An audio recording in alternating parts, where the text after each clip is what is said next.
자, 여러분 안녕하십니까? 자, 다음 강의 진행을 하겠습니다. 자, 이번 강의는요, RNA로부터 단백질 만들어지는 과정, 그다음 단백질에 대한 그 특성들 이렇게 공부를 해갈 겁니다. 그 단백질이라고 하는 것을 구성하는 단위체, 중합체, 그다음에 이제 구조, 뭐 이런 특징을 알아보기 전에 먼저 우리가 유전자라고 하는 것에 대한 얘기를 좀 해보도록 할게요. 자, 여러분, 우리 유전자라는 거 많이 들어보셨을 거예요. 유전자, 그렇죠? 유전자가 우리 뭐 형태를 결정한다. 뭐 우리 사람이라든지 뭐 어떤 동물들의 또는 다른 생명체들의 형태를 결정한다. 이건 뭐 잘 아실 겁니다. 그럼 그 유전자가 도대체 뭐냐라는 건데, 그 유전자라고 하는 것은 DNA 안에 들어 있어요. 우리 DNA라는 걸 얘기했을 때 이 DNA 이중나선 구조가 정보를 가지고 있다.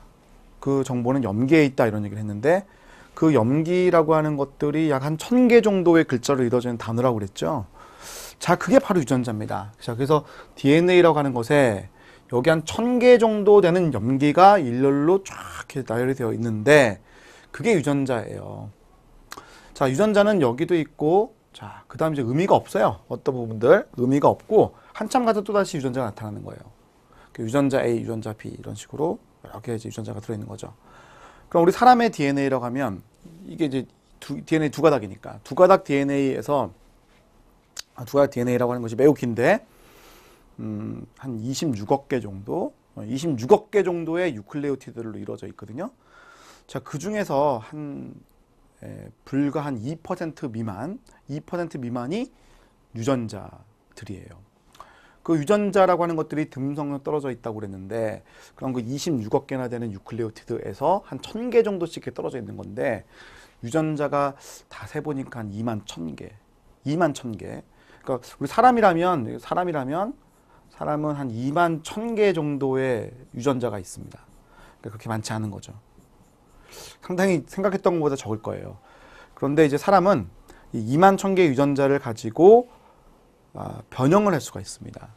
자, 그렇기 때문에 훨씬 더 많은 단백질을 만들 수 있긴 한데, 어쨌든 이제 개수가 생각했던 것보다 많은 건 아니에요. 자, 그러면 이 유전자가 이제 이중가닥 DNA라고 그랬는데, 그 두 가닥 DNA 중에서 한 가닥이 진짜 정보예요. 그래서 그 한 가닥만을 이용해서 RNA라고 하는 것들을 만들어내는 거예요. 자, 그 RNA를 만들어내는 과정을 우리가 전사라고 합니다. 전사. 그럼 전사를 했을 때 그 RNA가 단백질을 만드는 거라면 mRNA라 불러요. 그러니까 이런 애들은 전부 다 단백질을 만들 수 있는 정보를 가지고 있는 애들, 그런 애들을 mRNA라고 부릅니다. 그럼 2만 1000개 유전자 중에서 대부분은 다 mRNA 만드는 유전자들이에요. 그런데 어떠한 유전자들은 단백질까지 만들지 않고 RNA까지만 만들어서 끝나는 경우들이 있습니다. 우리 RNA가 도구로 쓰일 수 있다고 그랬는데, 일부 RNA들은 그 자체가 그냥 도구가 되는 거예요. 그래서 tRNA, 아미노산을 운반하는 RNA입니다. 그렇게 기능이 있어요. rRNA, 단백질을 만들 때 아미노산들을 연결하는 RNA입니다. sRNA, 나중에 이제 우리가 공부하면 RNA를 가공할 수 있다 이런 얘기를 할 텐데, 그 RNA를 가공하는 데 쓰이는 RNA가 바로 얘입니다. 마이크로RNA, 어떤 특정한 RNA를 분해할 수 있는 애가 바로 얘입니다. 자, 그런 것처럼 RNA가 그 자체로서 기능을 가지는 애들도 있다는 거죠. 단백질 만드는 애들도 있지만 그렇지 않은 애들도 있어요. 그래서 이 단백질을 만드는 mRNA가 대부분의 유전자들이고, 나머지 이제 일부의 유전자들은 기능성 있는 RNA가 된다라는 겁니다. 자, 그럼 이런 RNA를 단백질을 만들어내게 되는데, 이게 지금 단백질을 표현한 겁니다. 이게 지금 단백질들인데, 단백질을 만드는 거니까 뭐겠습니까? 뭐겠어요? 바로 이제 이 mRNA가 지금 되겠죠? 그래서 단백질 만든다고 했을 때는 이제 번역에다 이렇게 부르는 거예요. 만들 때는 이제 번역에다 이렇게 부르는 거죠. 자, 그럼 이제 잠깐 여기서 그림을 좀 보고 갈게요. 그림을. 우리 아까 봤던 그림 중에 넘어간 그림 하나 있었는데, 이 그림 잠깐 볼게요. 우리 교재에 있는 그림입니다, 여러분.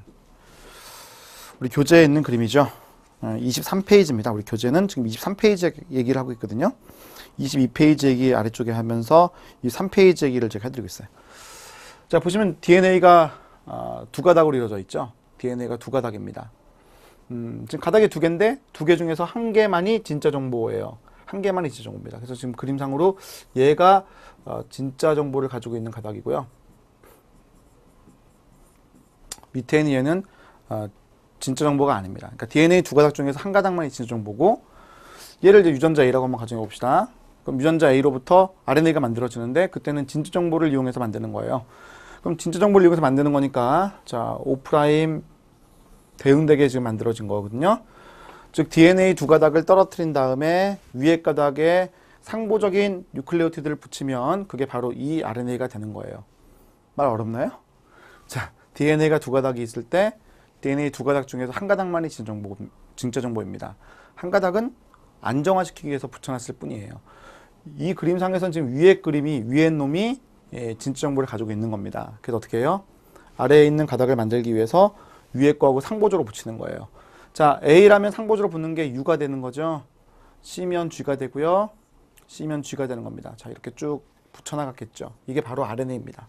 만약에 이 RNA가 단백질을 만드는 정보를 가지고 있다면 우리가 메신저 RNA, mRNA라고 부르는 거죠. 메신저 RNA, 메시지를 담고 있다는 표현이에요. 메신저 RNA. 자, 그래서 메신저 RNA로부터 번역이 일어난다는 겁니다. 번역이 일어나게 되면 단백질이 좀 만들어지는 모습인데, 그 번역이 일어날 때에는 이렇게 3개씩 끊어가지고 읽게 돼 있거든요. 3개씩 끊어가지고 읽게 돼 있어요. 이 3개씩 끊는 3개의 염기의 쌍을 우리가 코돈이라고 부릅니다. 코돈.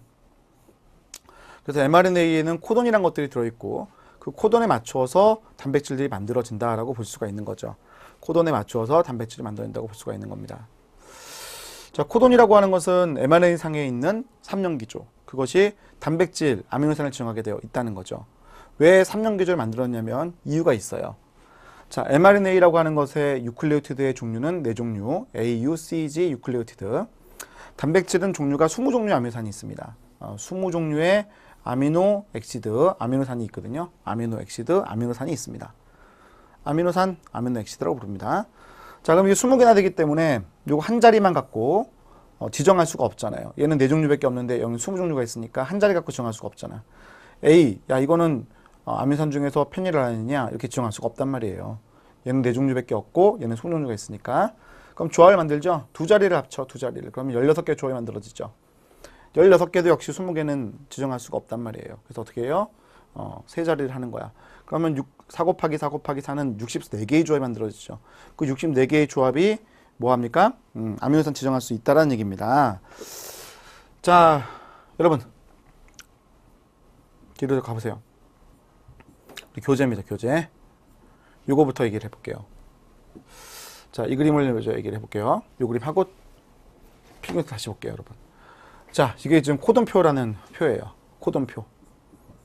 뭐 워낙 유명한 표죠. 시험 문제 나올 수도 있는 표기도 합니다. 자, mRNA예요. 딱 보면 압니다.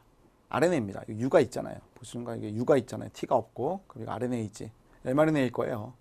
자, 그래서 그 mRNA라고 하는 것이 아미노산을 지정하게 되어 있는데 첫 번째 글자, 두 번째 글자, 세 번째 글자 이걸 통해 가지고 지정하게 되어 있습니다. 몇 개 조합이 있어요?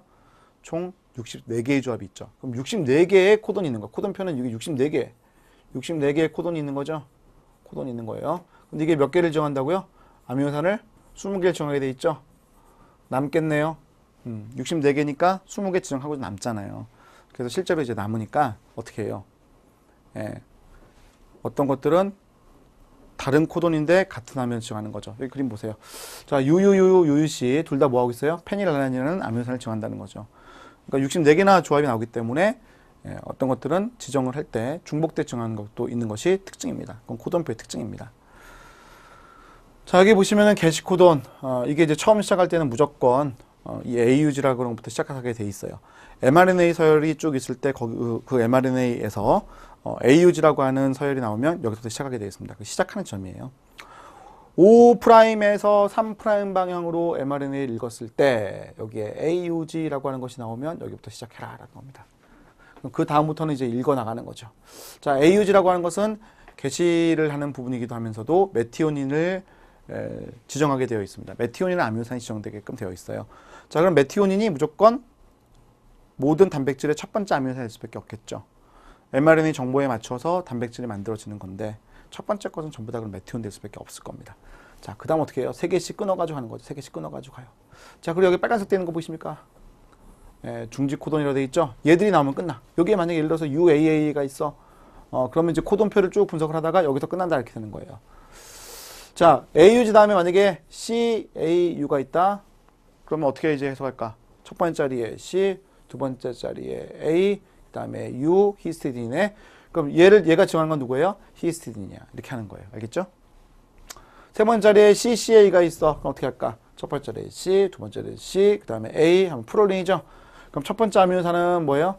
이 mRNA를 이용했을 때 첫 번째 아미노산은 무조건 메티오닌, 무조건 메티오닌. 두 번째는 히스티딘, 세 번째는 프롤린. 그 다음 것도 하는 거죠. 그죠? 자, 그럼 어떻게 돼? 여기 UAA가 오게 되면 끝난다는 거죠.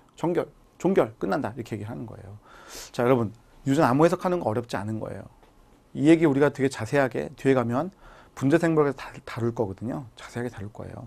근데 어떻게 읽는지는 지금부터 알아두면 좋죠. 어떻게 읽는지는 지금부터 알아두면 좋은 거예요. 자, 그래서 mRNA라고 하는 정보를 가지고 단백질을 만든다는 거 우리가 배웠고, 그 단백질을 이제 만들 때 그 코돈표가 어떻게 활용되는지도 우리가 배웠습니다. 이 사항은 뒤에 가서 사실 배우려긴 하지만 지금 미리 좀 알아두면 좋으니까 한번 얘기를 해본 겁니다. 알겠죠? 자, 그럼 다시 우리 얘기로 넘어가가지고요. 우리 아까 RNA 얘기하다가 이제 마쳤었는데 여기 이제 그림을 살짝 이제 보게 되면 RNA라는 것도 변성은 일어나요. 입체 구조가 풀어지는 겁니다. 1차고 이렇게 쭉 풀어지는 게 변성이에요. DNA 변성시키는 것과 비슷합니다. 그래서 고온 NaOH, pH가 얼마라고요? 12까지 올라가게 되면 펴지게 되어 있습니다.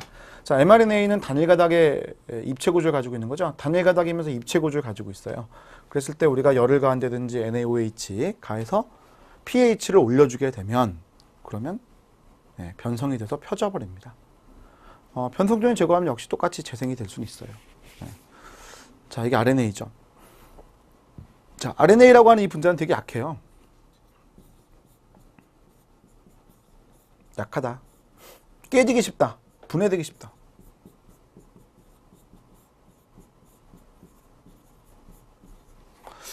왜? 보니까 이유가 있죠. 왜? 이유가 있죠. 2번 탄소에 OH가 있는데 이 OH가 있게 되면 이 부분에 되게 반응을 잘합니다. DNA에는 2번 탄소에 OH가 없었잖아요. 근데 얘는 2번 탄소에 OH가 있는데 이 부분이 되게 반응성이 되게 좋아서 그쪽에 뭔가가 이렇게 잘 결합을 하고 분해하고 합니다. RNA가 잘 깨지는 거죠. 그렇죠? NaOH 들어가잖아요. 이거 깨요. 이건 깨지는 겁니다. NaOH가 들어가면 이거 깨집니다. 변성되는 정도가 아니라 깨져버린다. 이거 기억하세요. NaOH 들어가면 깨진다. 그래서 우리가 RNA 변성시킬 때 NaOH 가는 게 아니라 그냥 고온만 가합니다. 이건 이제 깨진다 이렇게 적어놓으세요. 깨진다. 알겠죠? 깨진다. 그래서 RNA는 약하다 얘기하는 겁니다. DNA는 아닌데, 그치? 그래서 NaOH는 변성제로 하지 마시고 우리가 쓰지 않으니까 이건 깨는 거다 이렇게 생각하시면 되겠습니다. 깬다. 알겠죠? 부순다 이렇게 생각하시면 됩니다. 자, 그 다음 얘기를 해보도록 할게요.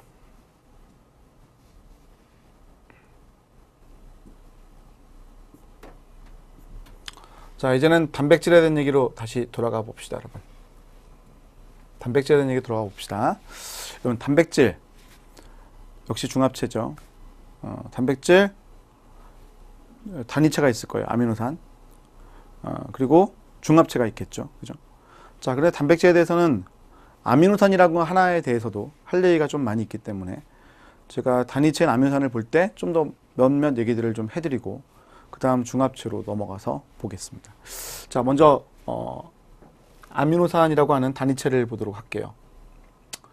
자, 그림에 있는 게 지금 아미노산들이죠. 자, 아미노산들입니다. 자, 잠깐 이제 필기한 거를 먼저 보고 제가 아미노산에 대한 얘기를 하도록 할게요.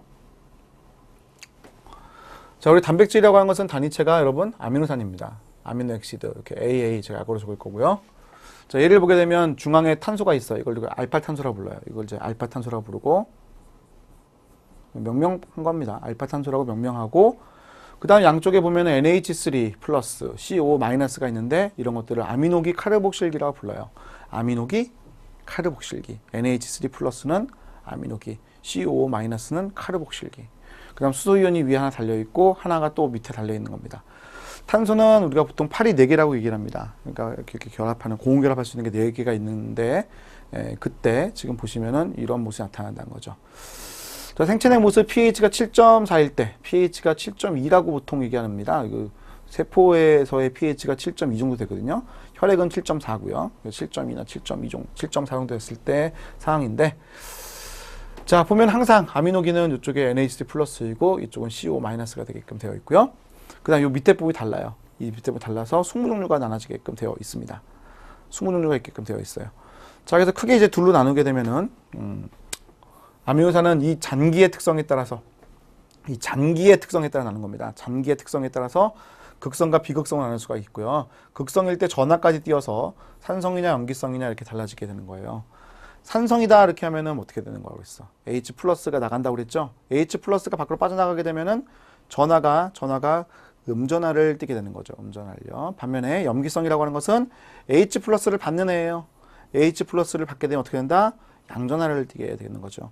그래서 극성인 아미노산들 중에 산성을 띠고 있는 것도 있고 염기성을 띠고 있는 것도 있는데 산성은 음전하고요. 염기성은 양전하가 되게끔 되어 있습니다.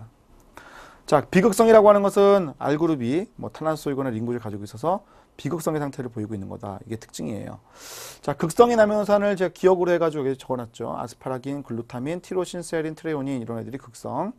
그 다음에 니은번에 산성 아미노산 있죠. 얘들은 뒤에 산자가 붙으니까 여기 쉬워요. 아스파르트산과 글루탐산. 자, 디귿번 염기성 아미노산이죠. 리신, 아르기닌, 히스티딘. 자, 나머지는 뭐예요? 나머지는 전부 다 그러면 비극성이라고 보시면 되겠죠. 나머지는 다 비극성이라고 보시면 되겠습니다. 자, 그래서 우리가 이렇게 이름을 좀 볼 수가 있는데 그림으로 한번 볼게요, 여러분. 그림으로 보겠습니다. 자, 그림으로 보게 되면 지금 20종류의 아미노산들이 지금 그려져 있어요, 여러분. 20종류의 아미노산이 그려져 있는데 그때 이 R그룹에 따라서 비극성이냐 극성이냐 전하를 띠고 있느냐 이렇게 나눈 겁니다. 그죠? 자, 그럼 겹사슬은 바로 이 위에 부분, 여기서 이제 위로 그렸는데 보시면은 NH3 플러스 아미노기 COO- 카르복실기 그 위쪽에 겹사슬이 있죠. 알파탄소를 중심으로 여기 위에 그렸어요. 자, 그랬을 때 보시면 여기 다 탄화수소, 탄소와 수소로 이루어져 있는 게 보이시고 탄소와 수소 또는 뭐예요? 이쪽에 이제 링 구조 있는 게 보이실 거예요. 이런 것들은 다 뭐라고요? 다 전부 다 비극성이라고 하는 거죠. 비극성. 자, 근데 비극성이긴 한데 얘는 약간 달라요. 얘는 약간 극성의 성질이 좀 강하다 이렇게 얘기를 합니다만 일부러 제가 위로 뺐습니다. 요건 이제 약간 달라요. 요것만 약간 극성, 요것만 약간 달라요. 자, 그리고 아래 이제 보시게 되면 극성을 아래 뺐는데 얘들은 전부 다 산소가 있죠. 제가 왜 쟤를 위로 뺐는지 아시겠어요? 왜 뺐는지 알겠어요? 얘는 약간 애매해요. 산소가 없으니까 극성의 정도가 약하긴 한데 약간 극성에 가깝긴 해요. 근데 애매하니까 이게 출제 안 하거든요, 사실은요. 근데 엄밀하게 말하면 극성이고요. 극성의 정도가 강한 것은 요 산소 때문에 그런 거거든요. 산소가 전자를 당기는 워낙 세기 때문에 전자가 한쪽으로 쏠리게 되어 있는데 그래서 얘들이 다 이제 극성이 되는 거죠. 그렇죠? 극성, 세린, 트레오닌, 티로신, 아스파라긴, 글루타민. 외워놓으면 대박이고요. 그죠? 외워놓으면 대박이고. 못 외워도 뭐 우리 시험에 이렇게 구분한 건 잘 안 나오니까 뭐 상관없을 것 같긴 한데 기본적으로 아미노산들은 친수성, 소수성, 소수성, 그 다음에 극성, 친수성 중에서 극성 띄고 있을 때 전하를 띄고 있는 것들 이렇게 외우는 것은 뭐 어떻게 보면 기본적으로 생물하는 사람들은 다 하거든요. 뭐 알면 좋고요, 그죠? 저 아스파르트산, 글루탐산이라는 것들 보시면 COO-라고 하는 것들이 바깥쪽에 있는 게 보이실 거예요. 그래서 겹사슬 쪽에서 전하가 음전하를 띄고 있으니까 얘들을 우리가 산성이라고 얘기하는 거죠. 자, 그다음 염기성 아미노산들 역시 보시게 되면 여기 NH3 플러스라고 하는 것들이 달리는 게 보이실 거예요. 그래서 H 플러스가 붙었기 때문에 이런 애들이 염기성이 된 거죠. 자, 그래서 20종류 아미노산들이 있고 20종류 아미노산들이라고 하는 것들이 겹사슬의 종류에 따라서 좀 분류를 했다. 비극성이냐 극성이냐 전하를 또 분류를 했다는 거죠. 자, 이름들 정도를 여러분 보시고 이 이름을 봤을 때 여러분 얘가 아미노산인지는 알아야죠. 발린, 그거 뭐예요? 이러면 안 되는 거죠, 사실은요. 발린은 아미노산이에요. 그 겹사슬이 비극성이에요. 이렇게 얘기할 수 있어야 돼요. 류신, 그거 뭐죠? 그거 아미노산이에요. 얘도 비극성 아미노산이에요. 겹사슬이 비극성입니다. 이렇게 말할 수 있으면 좋다는 거죠.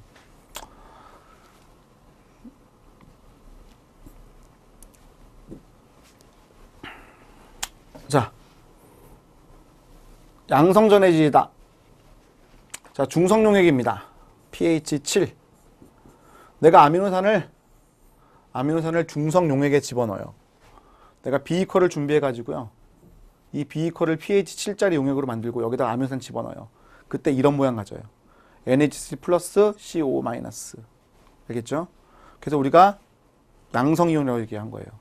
내가 이번에 아미노산을 비커를 내가 준비해 가지고 여기서 용액을 만들어 놨는데 그 용액이 pH가 예를 들어서 1이에요. 그럼 pH 1에다 이 아미노산 집어넣잖아요.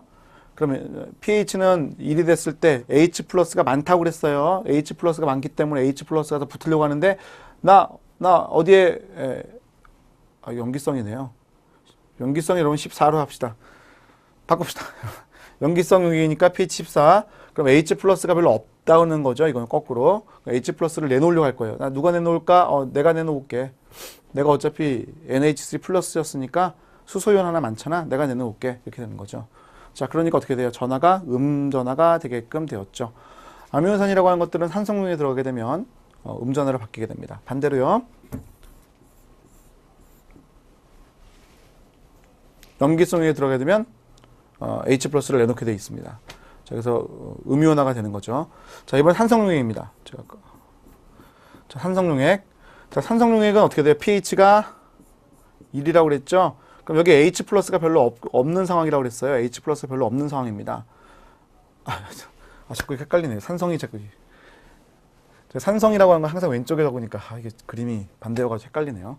자, 산성용액은 pH가 낮은 거고요. H 플러스가 많은 겁니다. 그럼 H 플러스가 많으니까 H 플러스가 붙으려고 하는 거죠. 나 어디 붙을까 하고 이쪽에 붙는 거예요. CO 마이너스 쪽에 H 플러스가 더 붙는 거죠.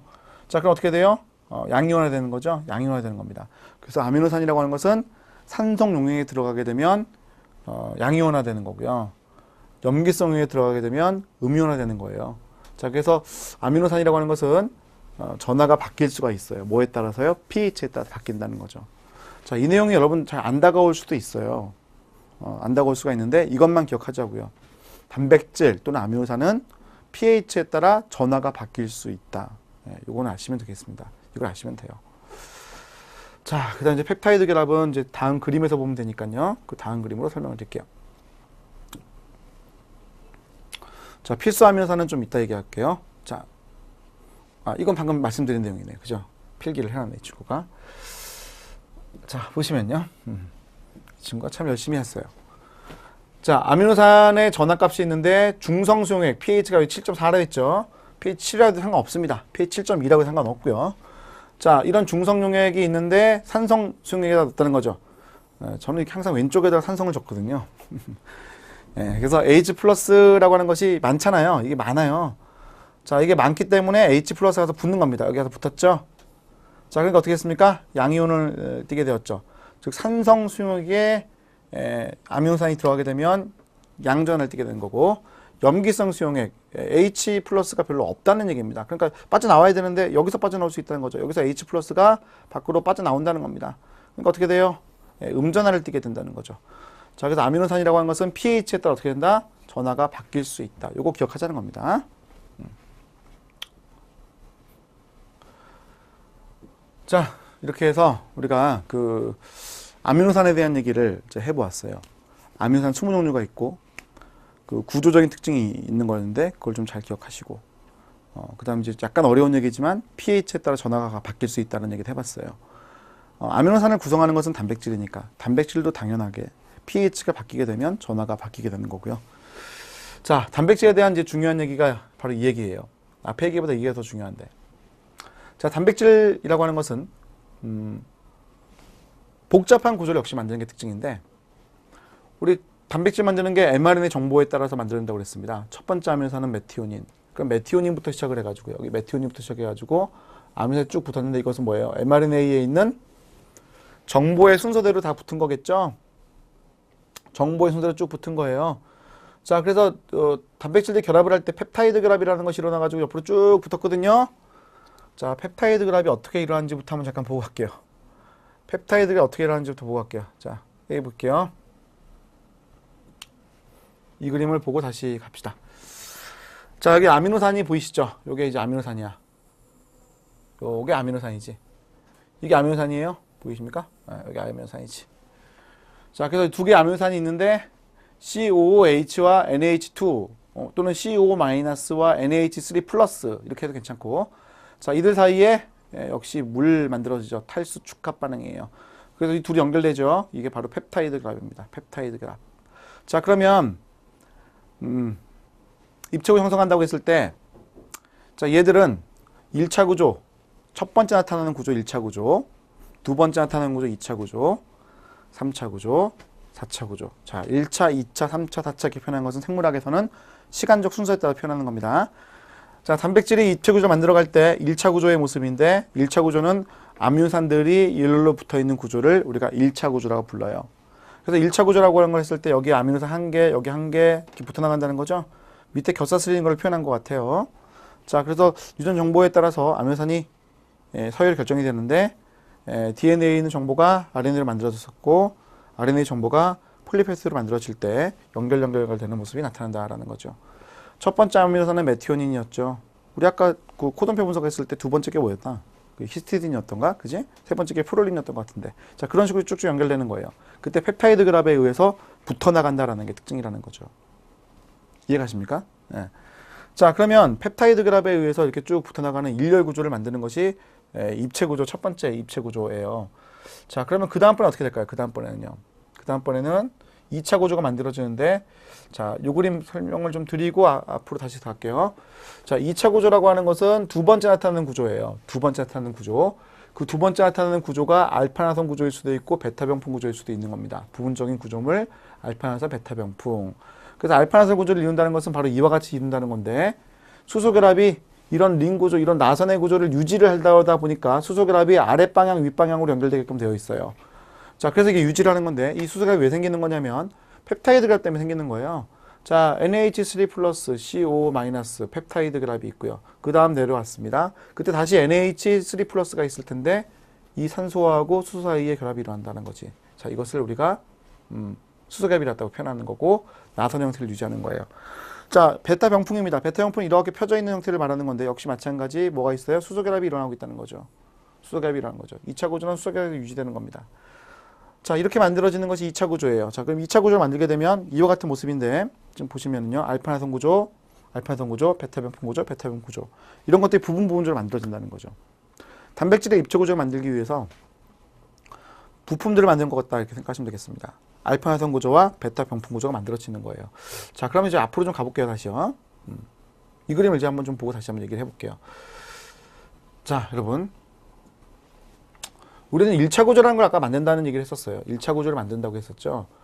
첫 번째 아미노산은 메티오닌입니다. 두 번째 아미노산은 우리 아까 히스티딘 했었죠. 세 번째 게 프롤린 했었죠. 자, 그래서 이렇게 쭉쭉쭉 붙어 나가는 거예요. mRNA에 있는 코돈에 따라서 만들어진 거죠.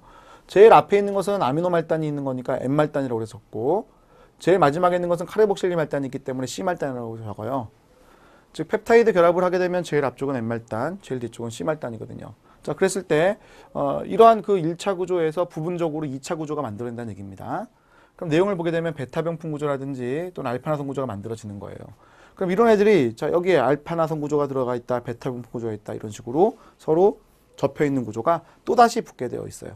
자, 이건 왜 그러냐면, 이건 또 왜 그러냐면, 알파나선 구조나 베타병풍 구조를 만들었을 때 알파나선 구조의 바깥쪽, 알파나선 구조를 단순하게 그리면 이렇게 원통형으로 그릴 수가 있을 것이고, 베타병풍 구조를 단순하게 그리면 이런 평면으로 그릴 수가 있을 텐데, 우리 잔기라는 거 아까 있었죠?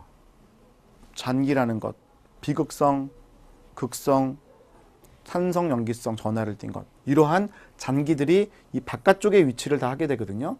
예를 들어 바깥쪽, 저쪽 바깥쪽으로 이렇게 위치를 하게 돼요. 그래서 이러한 애들끼리 붙이는 과정이 바로 이 3차 구조거든요.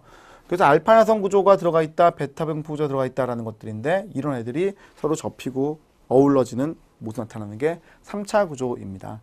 그 3차 구조라고 하는 것은 이러한 장기들 간의 결합이기 때문에, 만약에 소수성인 것들끼리 결합하면 소수성 결합, 수소가 참여하면 수소 결합, 이온이 참여하면 이온 결합, 공유 결합도 일어날 수 있어요. 오케이? 자, 그래서 우리가 3차 구조라는 걸 만들고, 그 다음은 시간적 순서에 따라 나타나는 거라고 했습니다. 1차, 2차, 3차, 4차 네 번째 나타나는 구조가 있을 수 있는데 4차 구조는 이런 단백질들끼리 서로 결합하는 것을 우리가 4차 구조라고 부르는 거예요.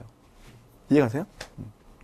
저 옆에 있는 그림이 뭘 표현한 거냐면 깔때기처럼 뭔가 이렇게 그려져 있는데 1차 구조를 가지고 있는 폴리펩티드가 처음에 꼬여나갈 때 같은 폴리펩티드라 할지라도 다르게 꼬일 수 있죠.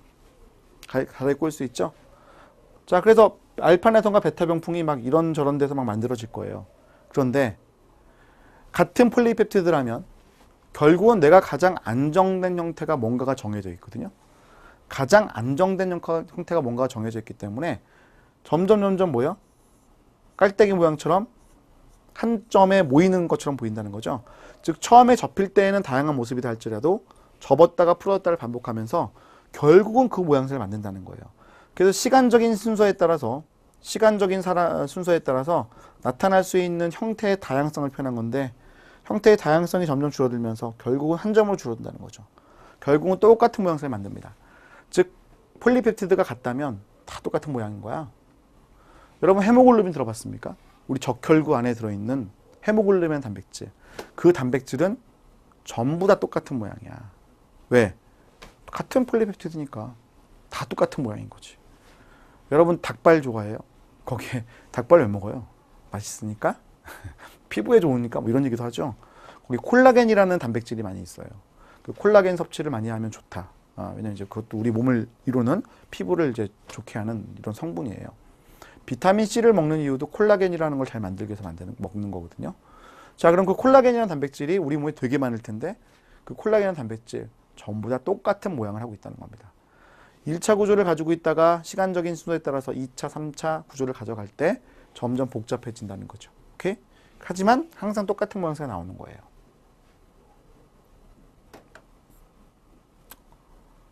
자, 이 그림도 뭐 같은 그림이라고 볼 수가 있는데 1차 구조죠. 프라이머리 스트럭처 1차 구조.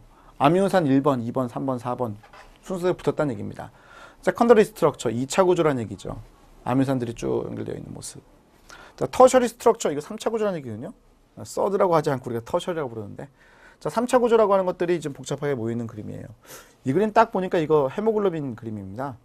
요거 이제 햄이라고 하는 먹는 거 아니고요. 햄이라고 하는 구조물을 표현한 건데 단백질 같은 경우에는 꼭 아미노산만으로 이루어져 있는 게 아니라 이러한 그 비아미노산 아미노산이 아닌 애들도 이렇게 들어가 있기도 해요.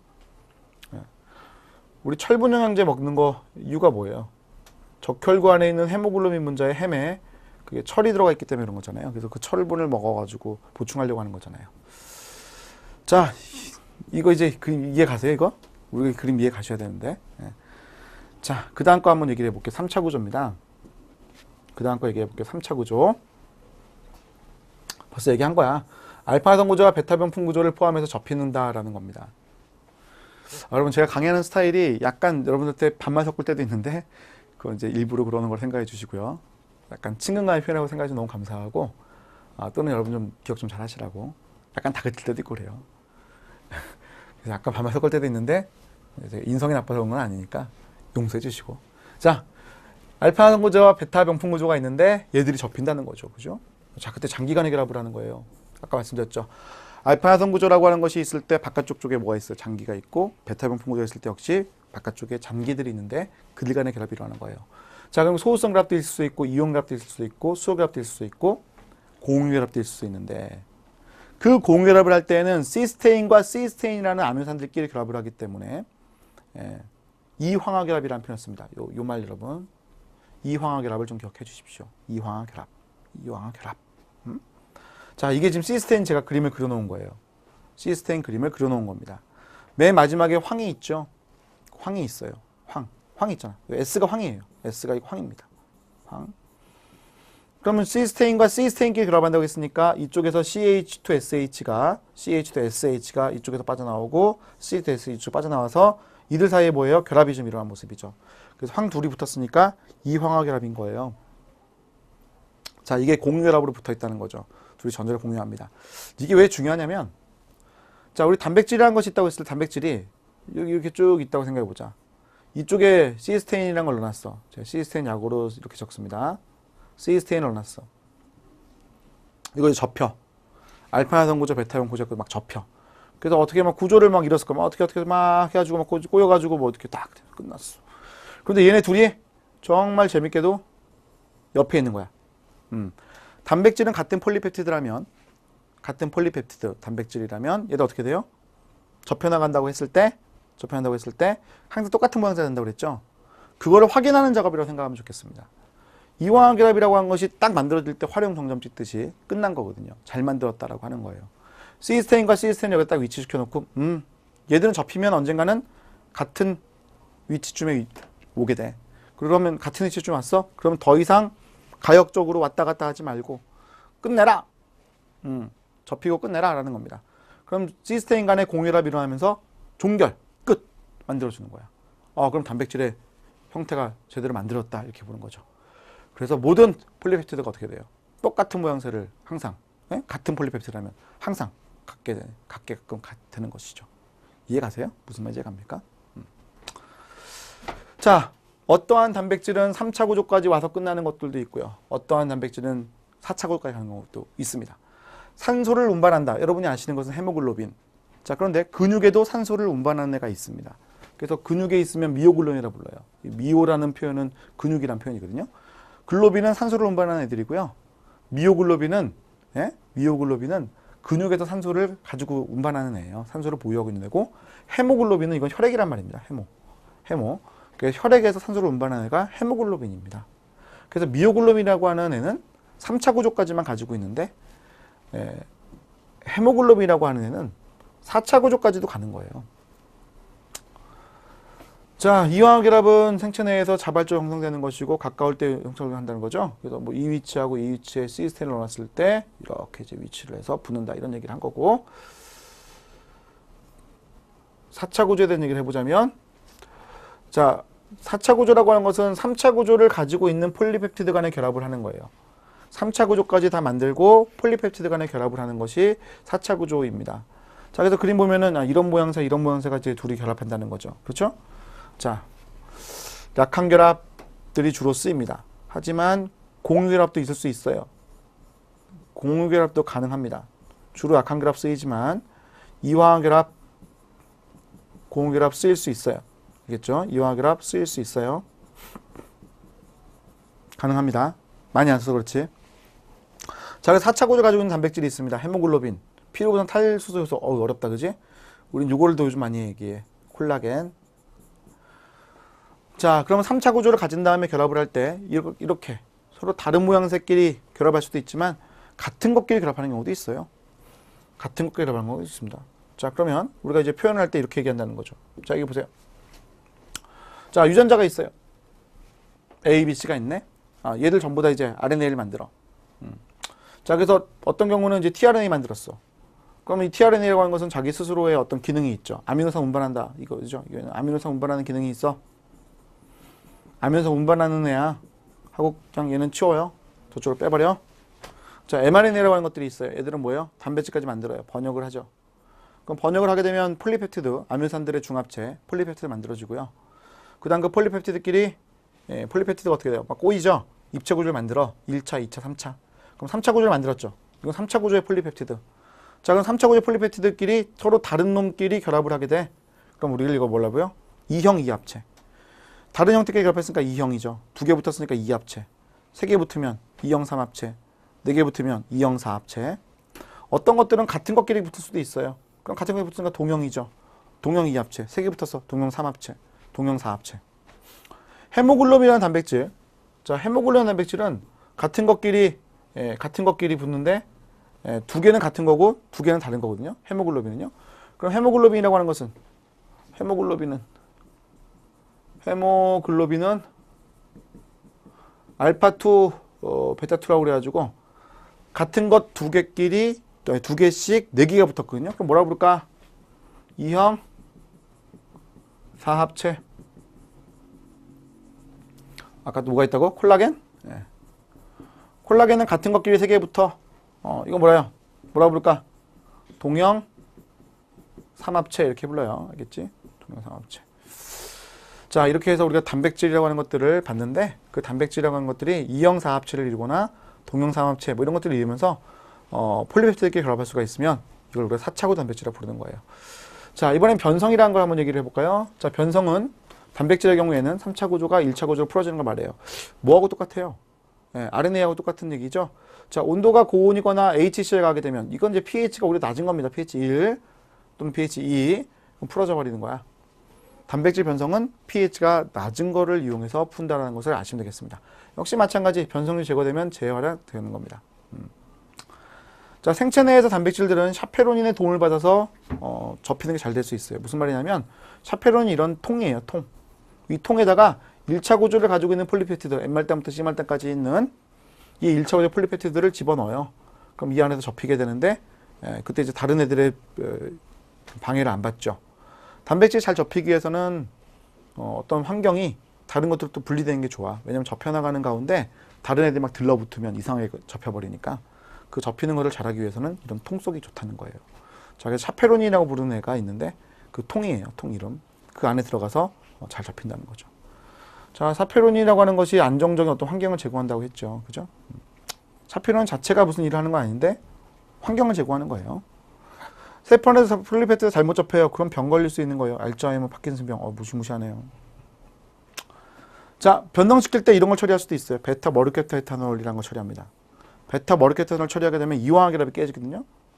그럼 어떻게 돼요? 이황화 결합이 깨지게 되면 시스테인 간의 결합이 사라지면서 우리 아까 활용lum을 찍었던 게 없어져 버리잖아. 그럼 다시 풀어져 버려요. 네? 다시 풀어져 버립니다. 그 단백질을 변동시킬 때에는 이런 베타 머르케타놀로 쓰이는 거죠. 자, 베타 머르케타놀이라는 거 봤어요. 자, 또 SDS라는 것도 이제 있거든요.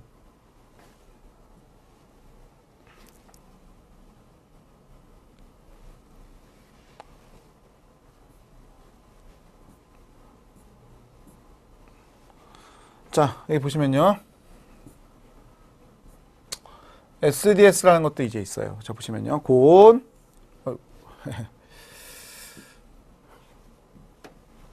자, 고온. 끓이는 거예요. 100도씨. 그 다음에 산, 알칼리는 잘 하지 않거든요. HCl. 자, 그 다음, 계면활성제라고 좀 표현되어 있는데, SDS라는 물질이 있어요. 소디움 도데실 설페이트. 소디움 도데실 설페이트라고 하는 계면활성제가 있는데, 이 소디움 도데실 설페이트. 발이 어렵네. 자, 시험은 다 SDS 나오니까, 소디움 도데실 설페이트라는 이 물질은 여러분 비누에 들어있어요. 아무 생각 없이 썼었는데, 비누에 들어있습니다. 알겠죠? 이런 것들이 단백질을 펼 수가 있어요. 또 뭐가 있다고요? 베타, 머르케타 에탄올 이런 것도 있었죠. 자, 이렇게 해서 우리가 얘기를 다 했네요. 그죠? 다 했습니다. 이 그림은 뭘 보여주는 거냐면 레드 블러드 셀이니까 적혈구죠. 이건 레드 블러드 셀이니까 여러분 적혈구예요. 아이고.